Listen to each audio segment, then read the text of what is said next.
এই দুই এটিয়ে প্রত্যেকটা কবলি বলছে আজ বনবান্তের প্রতি শ্রদ্ধা গৌরবতা তাহলে আমার উন্নতি হব আর শ্রীবৃদ্ধি হব তা বনবান্ত হয়ে যায় সাবধান এখানে খাঁটি বুদ্ধ ধর্ম ভাইবেন বেজাল প্রমাণে 10 লক্ষ টাকা পুরস্কার খরচ প্রমাণ দিয়ে পারবে আজ সে বনবান্তে যা হচ্ছে বনবান্তে যা হইয়ে ধর্মসম্মত এবং আমার তুন তোমার তুন সব দিও বনবান্তে গুণ চিনে বলিব যেমন বুদ্ধ গুণান দেবদত্ত ককালিক তারা মাসিমান বুদ্ধ গুণান তা বনবান্তে গুণানো বুদ্ধ হি গুণ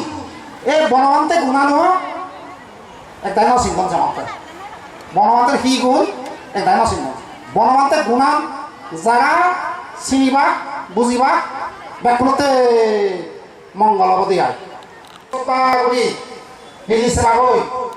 জন্ম জন্মান্তরে চক্ষু নিজ হব অন্তরে চক্ষু যারা শ্রদ্ধা করি বনবান্তে দেহতাতে সালাম করিবা গৈ জন্ম জন্মান্তরে সালাম করে না পুণ্য দেলা আয়ু বর্ণ সুখ লাভ হব শ্রদ্ধা করি তোমার যদি প্রার্থনা করব হাত হিত প্রার্থনা